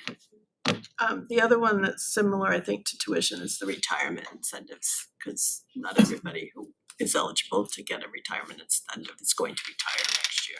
Right, I don't, on that one is not, that does not consider everybody that is eligible. We just Or I don't know, probably like 5 employees. We assume 5 Yeah, that's employees what we do. retiring. I don't know exactly the number. I can go back and look, but And, it's and I not think that was a very prudent move the district did Yeah, because we did. years ago, that was not part of the budget. It was certainly an unfunded, like, It was. people cross their fingers and hope that like we are, Liability. I think, being more responsible about it now. So funding is a reasonable number every Yes, time. and actually capping it with some of the CBAs that are the heavy hitters. Yeah, it was not capped and it was not budgeted for. It was, they would use the, I'm pretty sure it was employee lines that we didn't have. Mhm. That was what we would use. Yeah, and it was decided to put it in the CBAs for voting because now it's it was an actually budgeted. unfunded liability and one year, I think it was 2023, it hit us hard. It was a nightmare. $730,000 in retirement incentives that we paid out that year. So after that year, we were like, this needs to be in the budget, at least a portion of it, right? Jack, go ahead. I know you've been waiting. Yeah, I don't think we mess with the default budget. The default budget is the default budget. It's, to me, it's black and white. It should be the contractual. It would be nice to get, both things down with, but now we're playing games with the default and we can't do that. The idea here is to make sure that we all collaboratively work together to get the right budget number. And I wouldn't really try to do anything, respectfully, anything to the default. Because that's based on a certain criteria, period. No, and again, this was ran by legal because I know that this is a big jump from last year's voted budget and everything, and that this is, we've laid everything out and it's reasonable and it's within the laws. So legal wise, Seems pretty similar to the proposed budget from last yeah, or 89 million that we proposed last year. year. I'm just saying. Good point. And the explanation on special education was Yes. extremely helpful. It was. It is up to us to approve this. I feel like we've had plenty of information, plenty of time to talk about this. Does anybody want to make a? I'll make a motion to approve the fiscal year 27 default budget of $90,497,479. Second. We have a motion by Mark and seconded by Don. Any other discussion? Yep, Jack, go ahead. So after my little speech of it is what it is, Shut do we off have to mine. do this tonight or could we chew? We really, well, we had this Do last we have meeting. to the 18th? Well, we did this last meeting Okay. and we tabled it and we asked. I mean, if the board wants to, but honestly, at this point, I think we, I don't see much movement either, but yeah, there's nothing that's gonna. That's what it is. It is what it is. I mean, and here's the thing, after this happens, just like last year, I believe it was a transportation contract thing, we changed your default budget then as well. Just gonna share with the board, remind you, Yeah, that's a you good can make point. changes Okay. to it Yeah. all the way up Alright. So until. yeah, that's it's fine, not, that's fine. it's, yeah. that's fine. Good point. All right, motion's been made and seconded. Any other discussion? All's in favor? Opposed? And are you opposing or abstaining? Opposing. Opposing? Okay, so 7-4-1. Can I ask a point of clarification? What are you uncomfortable with? Although it's a formulaic, I think there's a couple areas that maybe could be a little less generous, a little less conservative. Okay, I'll just speak off the cuff and suggest you meet again, because I'm assuming I know you do your homework. And if there are particular areas that you think will move the needle at all, then perhaps bring it up next week and, let us all know so that we can digest it as well. Yeah, because just because we voted on it tonight, like Justin stated and all of us have stated, like we can move on this again. We did it last year, so. All right, next up, policies. The 3 policies, all which are second reads for you tonight. So I think we spoke about these in an in-depth manner last meeting. So we'll take them one at a time. The first one is IHBH, Extended Learning Opportunities. There are no changes since the first read, but definitely wanted to be able to answer any questions if you have any regarding this policy. Any questions on IHBH? Okay. There was something about cost and I didn't find it. There was something about That was IHBI. Oh, that was. That policy we sent back to policy committee and we met earlier this evening, so you'll be seeing that policy next meeting for a second read. Yes, that was alternative learning plans. Do you all want to do these policies, vote on them individually or all at the end? Make a motion to approve policy IHBH, extended learning opportunities for second read and adoption. Motion by Shauna, do I have a second? Seconded by Alyssa, any discussion? All those in favor? Opposed and abstained. Who seconded it? I'm sorry. Alyssa. Oh, Sorry. Thank you. Next policy is IJ instructional materials. Again, there are no changes since the first read. Again, happy to answer any questions you may have. Any questions about policy IJ? Make a motion to approve policy IJ, instructional materials for second read and adoption. Motion made by Shauna, do I have a second? Seconded by Alyssa, any other discussion? All those in favor? Opposed and abstained, all right, next Okay, one. thank you. Last third policy for second read, there has been a slight change since your first read. So I wanted to draw your attention to that. So policy IKF, high school graduation requirements. This is the policy that connects directly to the program of studies that was presented earlier this evening. Specifically at our last meeting, there were some questions that were raised by a couple of you regarding the language in the section on the FAFSA. And the federal application for, oh my goodness, I only know it as the acronym. I want to draw your attention to that change. So I did investigate the language in the RSA. So the RSA that refers to the completion of the FAFSA as a graduation requirement is RSA 193:26-A. I discovered that the language in the model policy that we were working off of from the NHSBA did have, it looks to be an error in the way that they transposed the language from the RSA into the policy. No way. Yes, if you can believe it. So on page 241 of your packet, in bold and underlined, and you'll see the paragraph right above that has been struck through.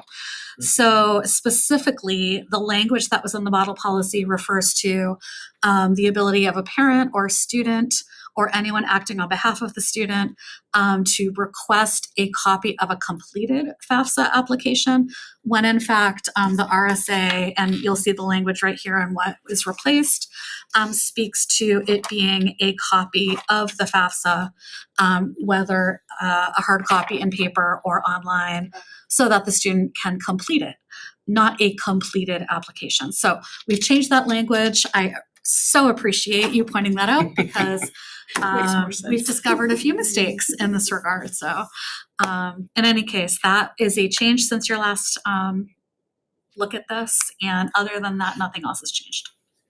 Any questions? Free and appropriate public education. All right, if there's no questions, we'll make a motion. Make a motion to approve policy IKF, high school graduation requirements as inclusive of the revisions presented tonight for a second read and adoption. Motion made by Shauna, do I have a second by Mary Ann? Any other discussion? All those in favor? Opposed and abstain, everybody. Thank you. All right. All right, next up is the warrant articles. Could I just start talking through a little bit Yeah, about go those ahead, things? go So just again, looking at them and updating them as we go.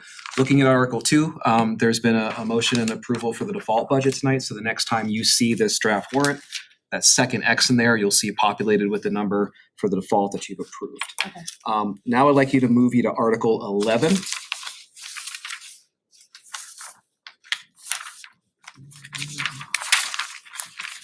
And I'm going to get there with you. This is the capital reserve fund surplus. You can see that there are two things going on here. The first is that we are eliminating what used to be Article 11 and then inserting different language here. And what this is essentially looking to do is one thing.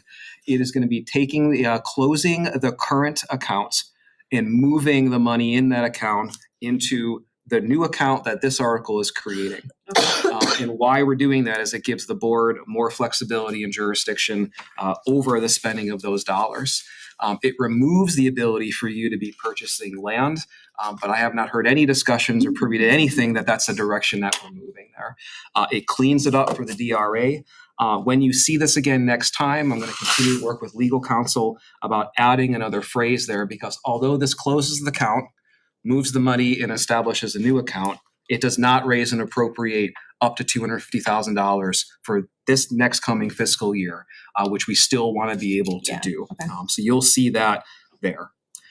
Article 12 is the fund balance retention. You have talked through this a few times in public sessions, but I wanted to give you another opportunity tonight, if the board has a motion to consider about populating that with a percentage moving forward. And just to go to Article 11, we don't have to have two separate warrant articles, one to close it and then one to We create. can do it, no, we can do it all in a single warrant We article. can, Yep, okay, all right, 100%. well, legal works, right? Yes. Yeah, this way we're not, Yeah. the fewer the better, and we don't have to confuse people and do a better job explaining it. Marian, go ahead. Yeah, just one, so if you were also gonna add the 200, the raising. Yes. That's a lot for one warrant article. So would that be a separate warrant article to still do the raising and appropriate up to No, it would be 25? embedded in Article 11. It still has no taxation impact because the board can only do that and they're taking it from the unreserved fund balance. Yeah. Okay, and it's not an automatic 250, and you get to set that parameter. I just think it's a lot for somebody to read To and read. process. That Well- kind of a lot. Well, once That it gets, kind of a lot. once that other sentence or whatever needs to be added, it'll come back to us and we can read it, and if we don't like it, we have time to put our thoughts. And at the public hearing, we can also kind of unpack these and maybe make some outlines for them and let people know what they actually achieve. But yeah, I think part of our job is to help educate people what these things, what do they mean and what are they voting on? Okay, so that's Article 11. Any other questions about Article 11? That's kind of a little new. Yeah, Bree, go ahead. I just have a question because I thought that the appropriation from that fund was removed last voting, so how do we have funding? That was Article 12. The fund retention, That- fund balance retention. And how's this different? So, Follow-up question. no, it's a good question. So yeah, so if that was, then were we able to move any money over for the capital? Do you remember, Maria? Maria, I'm sorry, what was that? Could you come up here for a second? Article 11 is the capital reserve fund by surplus. So last year, Article 12, the fund balance retention, it was X'd out, right? We didn't have anything. So were we able to retain any money for the capital reserve fund? No, because we didn't have any capital funds left. Cause it can only come from capital, right? Right. Okay. And that's the other point in that article, that as you will know, you guys are making a big effort to spend all the capital money that we have to maintain our facilities. Right. So clearly we do not end up having any capital money left to retain anything, and this is the fund that holds that balance for any emergency that we have. God forbid something happens, this is the only fund that we have to And that current address balance now is about $490,000. Did that answer your question, Bree? Yeah, kind For when we add the future one, would the funds still have to come from capital lines or? No, they would come from the unreserved fund balance, right? Yeah. Okay, alright. Any other questions on Article 11 before we move on? Alright, cool. Alright, Article 12, so the percent. So again, warrant article last year, we've vetted this out, and the petitioner who had said, 5% wasn't, it's too much, but they had said in their language and letter, whenever we did to the DRA, that they had intended it to go back to 2.5%. We kind of need to make a decision tonight. I think 2.5%, because that was in the petitioner's will, and that was what the original was, that I think it has to be a percent, it cannot be a dollar figure. So any thoughts? Ditto. 2.5. Well, I need someone to make a motion.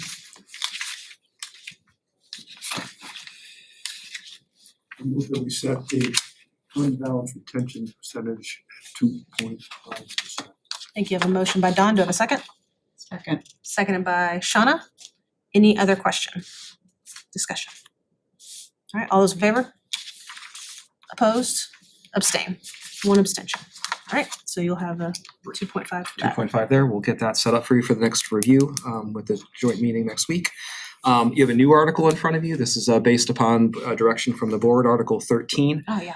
This article is for full day kindergarten. And again, you'll see that it does two things in one article.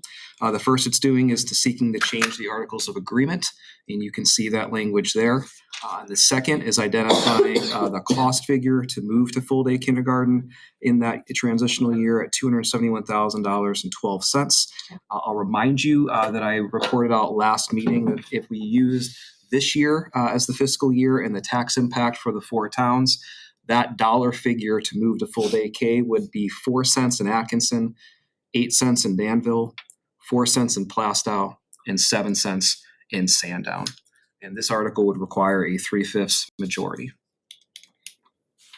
Yeah, listen. Does it need to say for the 271,000 that amount is for the first year? Does it need to say that in there? All cost items for all warrants are always the first year. Okay, This was written by your legal counsel. I just wanna make sure that You said 3/5, 3/5, but it says 2/3. It says 2/3 majority. Oh, let me double check what that is. Could we double check that? My head says 3/5, but let me Okay. double check. Yeah, just make sure. Thank you.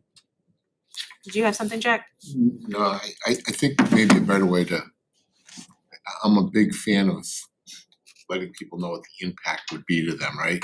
So when you say 7 cents, I was doing the math here. Yeah. Like say on a $500,000 home, Correct. what would that be? Mark, go crazy. I see you dabbling away there. That's not right. I was like, that's not right. That's 7%. $500,000 home, Jack? Yeah. Yes. And What town are we going with? Doesn't matter, just 7 cents. 7 cents. That was one of What's the your town, numbers. I think? But I think that's the way to, $350. $350. Okay, I think that's a better way to frame it for the taxpayers. Well, I think that's what we do at the hearing and like when we talk out in the community. Right, Because unfortunately, that way they can look at this and be like, okay, my home is this, so I can take that percent. So yeah, so for sure, that's easier to digest. So for us, yeah. when we talk to the that's- community in public hearing, yeah. That's all I'm saying, 7 cents means nothing. No, yeah. I mean, it does, but I remember, I think when we did the library, we did like 3 priced homes and here's your impact. And I think So that level of so with that, it's transparency- a buck a day, less than $1 a day for the most expensive, or the Yeah. heaviest hit. Yeah. Good call. Any questions about Article 13, guys? Okay, all right, did you wanna talk about Yep. Article 14? Article 14 is also a new draft in front of you. We've been talking about it a little bit. This would seek to allow the district to expend the interest it has earned on the lease proceeds. Couple things we need to dig into here is Marie and I need to look at our escrow contract and make sure that that contract allows us to do this as well. Need a little more vetting with legal counsel. And the last thing for us to understand is currently we've got about $68,000 in those escrows or those accounts now.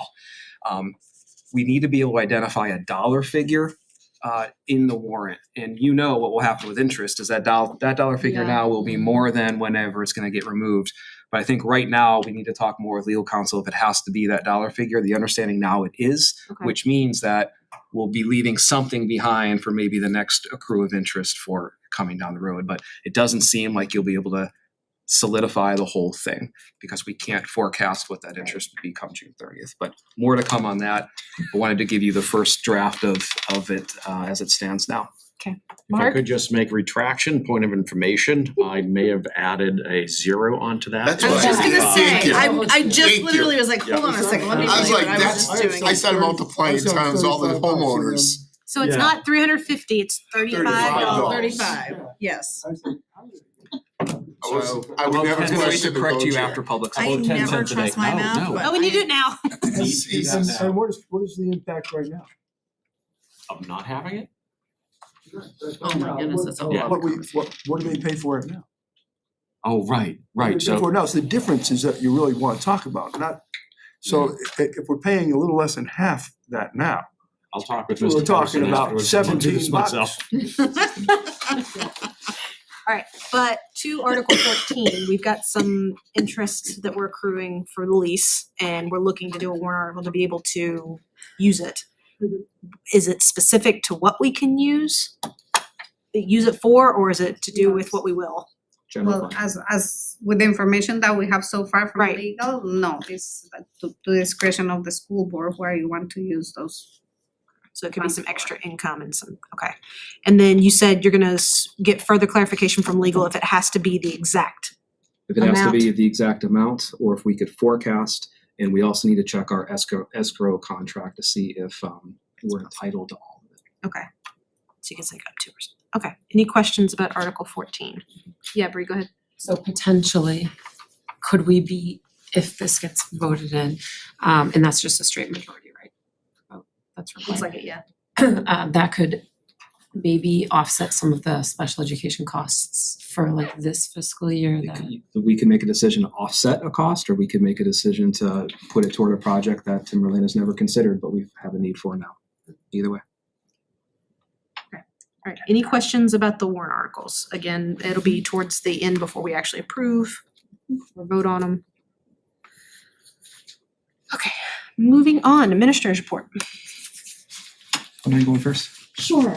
I have just a couple of updates. One of them actually just going back to some of the questions that you asked regarding the program of studies rollout and the work that we're doing. I just wanted to remind you that we are putting together a comprehensive plan to reach out to students, parents, to teachers, to engage in conversations about these changes and the impact around competencies for credit, or credit being awarded for competency. So we'll be bringing you updates on what that will look like, and be sure to share any relevant dates as we plan those events for parents and community members to be able to learn about those things. So more to come on that. And then just wanted to share some exciting news. We found out that our 7th grade social studies team at the middle school, they every year, one of their units is on Rome. And they do a whole unit on democracy and the foundations of democracy. That team of educators reached out to our local Congress representatives, congressional representatives, and senators. And Maggie Goodlander responded, and she's going to be visiting our 7th grade students at the middle school next week to visit with the classes and talk about the governmental process and what that looks like, to be able to have them compare what they're learning about ancient Rome and compare it to our democratic process that's happening right now. So, and there may be other representatives or senators who also are able to come, but she was the first one to respond. So, So you invited us all, is that I will certainly talk to Mr. Mensis and get him to extend an invitation. So, yeah, awesome, pretty cool. I remember building the Coliseum with my son. So you have been doing masonry for a while. Well, hey, we needed a tower crane to bring it into the building. I would have assumed your view was different looking up, but anyway. So next. Yeah, that's all I got. That's good. Yeah. Okay. Thank you, Sandy. That's a sticker. I have one follow-up and then a couple of things from the last meeting, is that we were talking, or was asked to look at historical attendance, and maybe even going back before COVID and things. So I wanted to be able to present to you what I've learned here in Timberlane. So looking at average daily attendance. So if I give you a number 97%, that means on any given day, we got 97% of our student body enrolled at school. Okay. Went back as far as 2015. COVID, and then was 2019, our last full year before that, and then we're in 26. Here's a couple things I learned. Timberlane was decreasing its attendance from 2015 leading up to COVID already. There was already a trend of less attendance at school, fewer kids coming to school. COVID exacerbated that. We hit a low point during COVID as a district with about a 92% attendance rate. So if you consider maybe 3,000 students, 8% of 3,000, you would expect absent on any given day. Since COVID, we have made some gains at the elementary and the secondary levels. We are not yet back to where we were in 2015. But we've made gains, and at the elementary school, that gain has gone from 1.3% to 0.5%. Oh, wow. At the middle school, it's gone from 2.53% to 1.73%. And at the high school, it's gone from 3.67%, which is the highest thing at COVID, to 2.77 afterwards. So as a district, on any given day this year, we have about 41 more kids out of the school than we had before COVID started. And we've got about 66 more kids out of the school than from 2015. Okay. So attendance matters. It's a great opportunity to talk to the board and the families about how important is it to be at school and how it allows us to do the jobs that the educators are charged with doing. So as we look at attendance procedures and the attendance policy, we're going to be looking to see what we need to do for any changes there to continue to encourage attendance here at schools. But the main point today is that we have not recovered to where we were in 2015, but we've made inroads and increases of attendance since coming back from COVID at our low point. Okay. Thoughts? Anyone want to dig into any more of those numbers or? Yeah, just real fast. I know, and if you could just hit on 2 or 3 points as to what our current policy is when a student is not attending. Because I know the atmosphere right now is different than 2015. I know that members of this board, have received a letter from a particular parent who was upset that we were harassing her when their child, letting her know that her child was being truant and not showing up, and she felt that we were. Well, yeah, so, okay, so we do the notifications to parents because we are required to do so by law. The onus is really on the school system to not only identify the attendance concern, but then to engage to problem solve it. Compulsory attendance still lies with the parent. It's the school district's job to coordinate the problem solving around it. It's our obligation to get kids to school. A social commentary and just how things have changed perhaps from, I'll just leave it there. Do we have a truancy person in the district now, or are we still using, friends across the district? We have administrators across the district that act in that capacity. Some school districts don't have a paid on salary person that just goes to the homes and do those things. We do that differently. We still go to the homes and do those things. We just have different people doing it. Administrators. Thank you. Couple things to look ahead to fiscal 27 since we're talking budget a little bit. The district is going to receive $750,000 more in adequacy money from the state than it did the previous year. Oh, good. In total, we're only going to receive $612,000 more because we're receiving less money in SWEPT. And if you remember, SWEPT is the statewide education property tax. That's not statewide, it's coming from local taxpayers. So increased revenue next year. Remember, adequacy is received in arrears. So these are not the numbers of kids that are here now. They were the number of kids that were here last year. But good news in terms of additional revenue for next year. Facility director update. Since we have made all those postings across all the platforms I've outlined for you, I've thought through those things. I've got 22 qualified candidates I'm going to start meeting with next week. Joining me in those conversations are 2 local facility directors, one from Pinkerton Academy and one from the Dairy Cooperative School District. I've got insight about the things that we need to be concerned about, and I'll keep the board updated as I move through that process. We have a joint meeting together as a group with the budget committee next Thursday. Just wanted to map out the calendar. So after that joint meeting, the budget committee has 2 more meetings, the 15th and the 22nd. And we got to get to a point where we've got a proposed budget that's been voted on. January 15th is the public hearing. That's when we will present the proposed budget. And then again, the magic date of February 5th for the deliberative session, 7 p.m. at the Performing Arts Center. 2 facility updates to give the board. Warren Street Architects, again, this is the firm that you have contracted with to be looking at the high school bathrooms.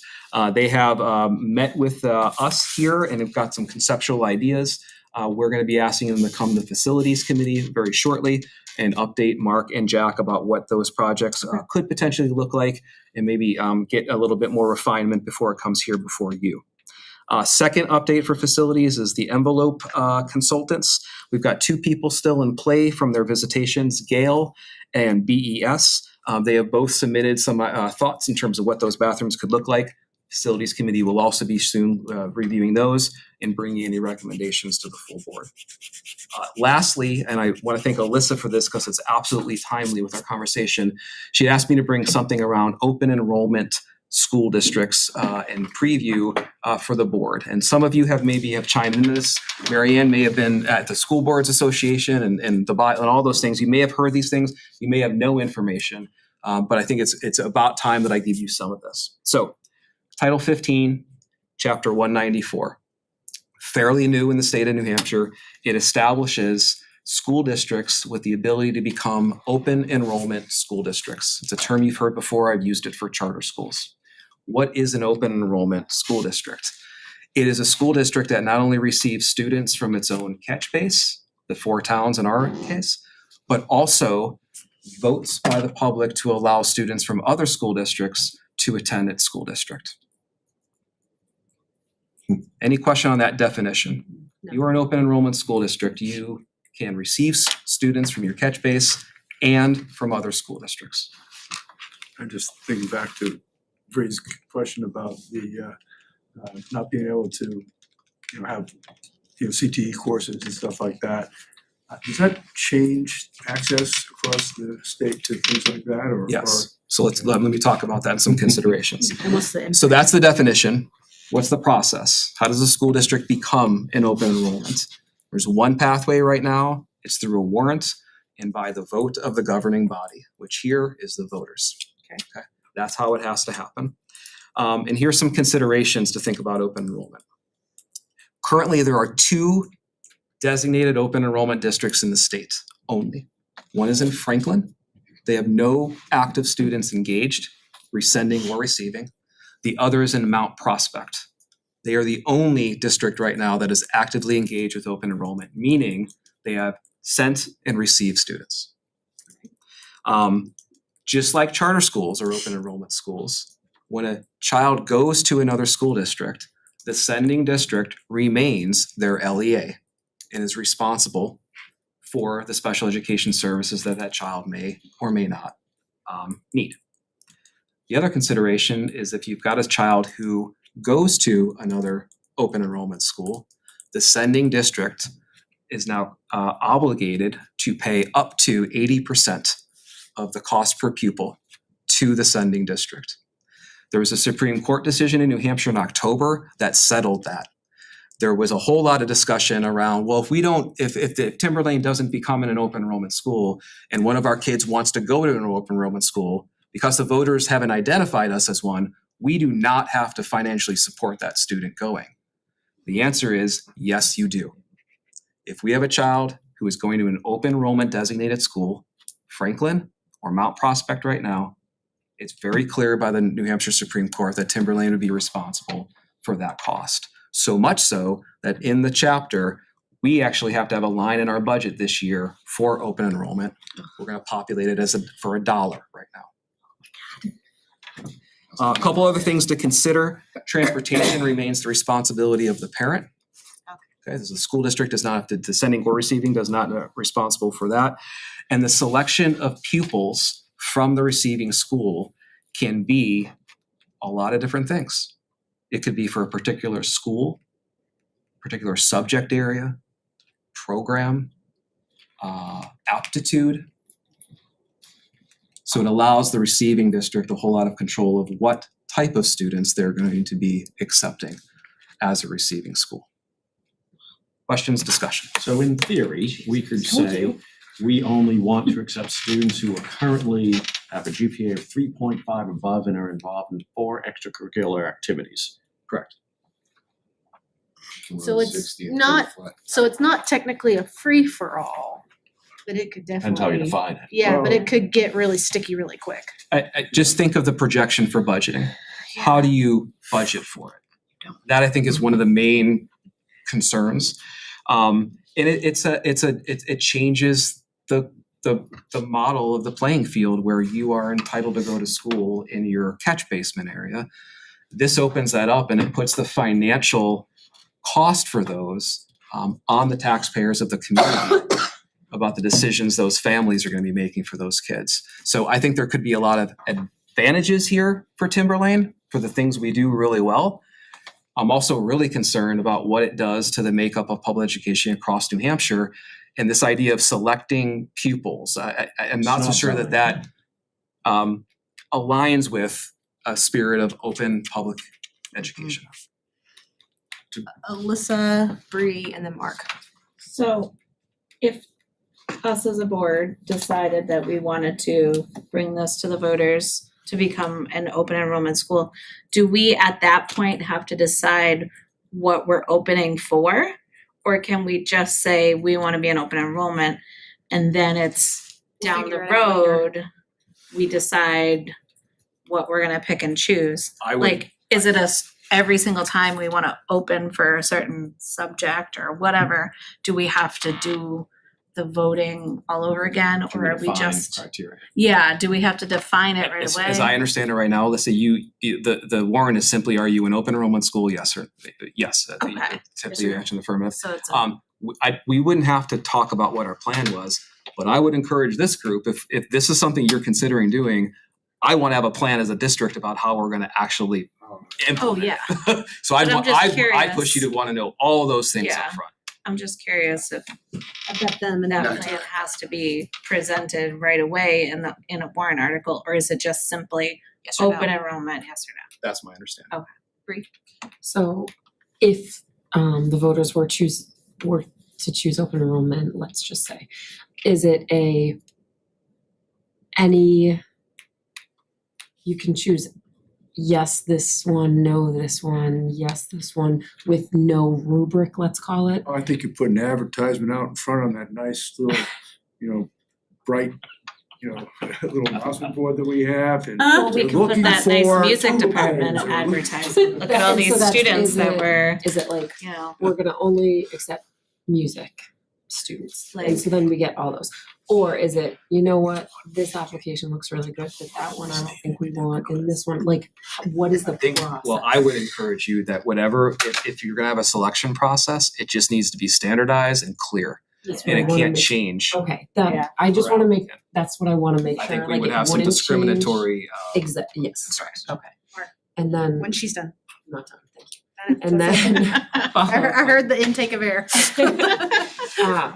And then, so would the benefit of this to say like, we do music really well, so maybe we open up that to surrounding, but hey, I have no idea what this other section maybe not so well, and we need to cut some of the courses we offer, so maybe we cut those out and offer that somewhere else at a different school that might designate themselves open enrollment. So is it the potential of being more like pocket good schools?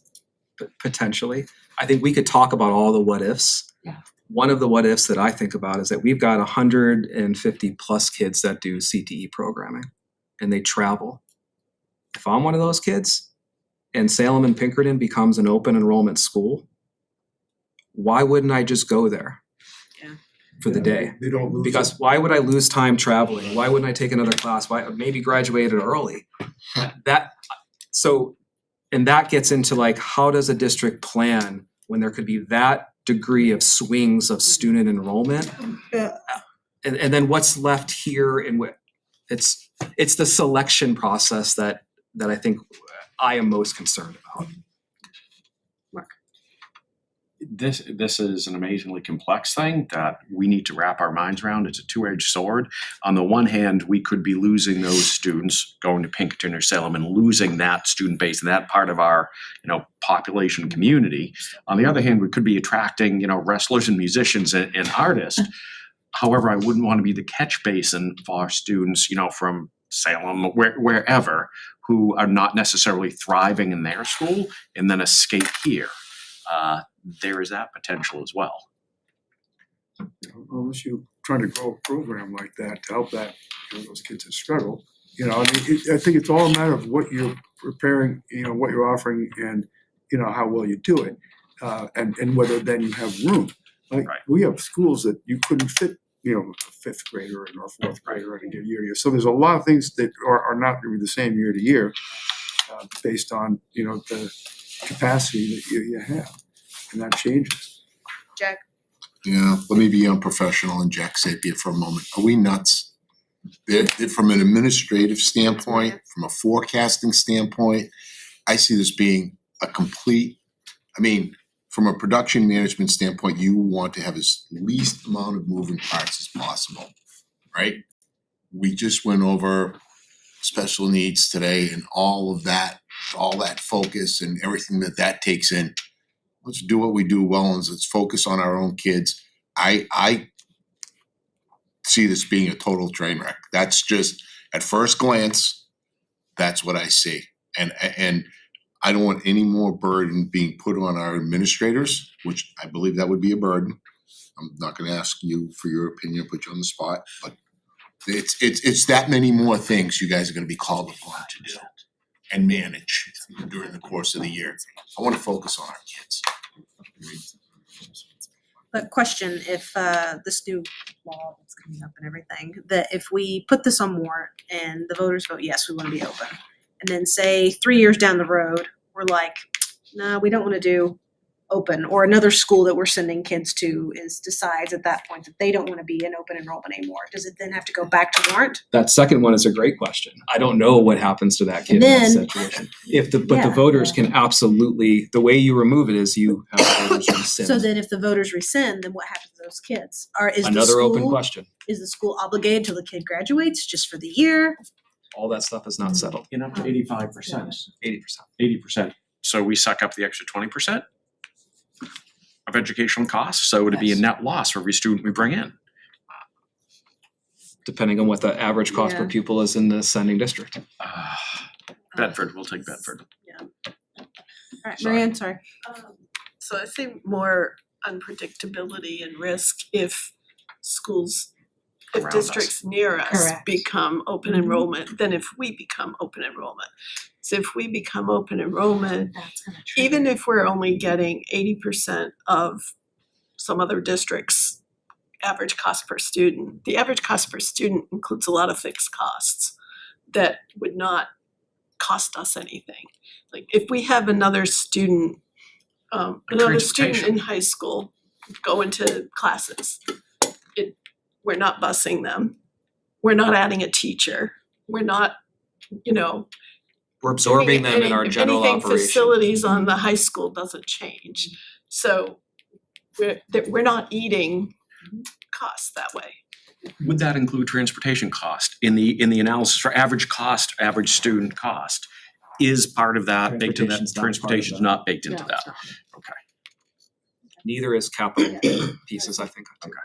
And the reason, I'm glad we're having this discussion because it was brought up to me last week, and the reason why I brought it to Justin, because I wasn't necessarily thinking like we wanted to become open enrollment. I was worried that this was going to catch on. I know right now it's not in our area, but it probably will come to our area at some point. And I just wanted to make sure that we were thinking about this ahead of time, because if it does come to the local schools, we could potentially be losing a lot of students to that, but still paying for them. So I just wanted to make sure that everybody had this on the back of their mind. I see Topic, some so. potential advantages to having our students be able to access a program like an automotive program at Salem as an option, or not Salem, but at Sanborn, because they have it there. It's a close by school that they might have, almost like a reciprocal number of kids that want to take advantage of a program here. I know like in Nashua High School North and South, some of the kids go back and forth a bit, take advantage of programs. Looking at it that way is to say, how do you, give more opportunity to, a couple of logical schools that are in good proximity. Yeah, Don, one of the disagreements is those area agreements already exist or could already exist without this chapter. Yeah. Right. Well, they do it, you're right, yeah. Did you have anything else? Just that, hearing this conversation, what I'll do, and I'll report back, is I'll just track, where these things may be Yeah, showing that'd up be in great. warrants for towns across the road, certainly in our geographic area, but also across the state. And I think this might be the second maybe the second year, or maybe the third, that districts are able to do this. So we'll see, we'll kind of see what happens this next time. And it's all gonna be about geography for sure. Lastly, I'll just close with this. Yeah, go The ahead. mountains are open. Ski or snowboard, please get out there. I hope our students are getting Already out there. We live in New England. It is a beautiful time to be outside. All right. Personnel report, we do not have anything. Committee reports, start with Mary Ann. Curriculum and assessment was largely the program of studies, so that's all I have. Alyssa? Nothing else for policy other than what Sandy already talked about. Bree? No updates. Nothing? Mark? I'll just say that I just came back from an MRI report, so I will not be on the a snowboard anytime soon. Tuesday, the 11th, we have a facilities meeting that was discussed earlier, so we will have more to report on that, talking about different options for the outside of the building. Yeah, so budget committee's been meeting, everything's been, all the department heads and personnel and everything have been talked out, right? Correct me if I'm wrong. Justin presented at last meeting some buckets for some possible reductions. As we all know, our budget, if we copy and paste, pretty much it's 92.5 million. So we've gotta make some big decisions on whether or not, we wanna do the same thing, it's gonna cost that, but if we don't, then we gotta figure out what we view as critical for us to have and what's not. But we can't keep doing the same thing for less. But our joint meeting is on the 11th. It was originally 15th, and the committee decided that it was more advantageous for us to meet sooner rather than later. It'll be in this room, correct? Yep, at 7. We'll go over more of that whenever we get there. And then union negotiations continue to go on. So hopefully we'll have some agreement soon. Dawn? Yeah, I mean, I agree. Nice to see, we're at this point here, we start to work with the budget committee, start to think about, who we want to be as a district and, what to put out there. Policy and curriculum, the two committees on, been very busy lately and it's going well. I appreciate Sandy, all the things you do to set us up to be successful. Mark's been incredible coming with information and you can see it tonight, so that was kind of nice and rewarding. Jack? Nothing. All right, any other business at this time? No? All right, any other delegates and individuals? I was waiting for the ice to come up over here. No, I was gonna look this way, cause I'm like, who else besides him? All right, no other delegates, individuals. I do not have anything, we do not have anything for non-public. So we are gonna be closing this meeting at 9:06. Good evening, everybody. Christmas miracle. Woo! Negative.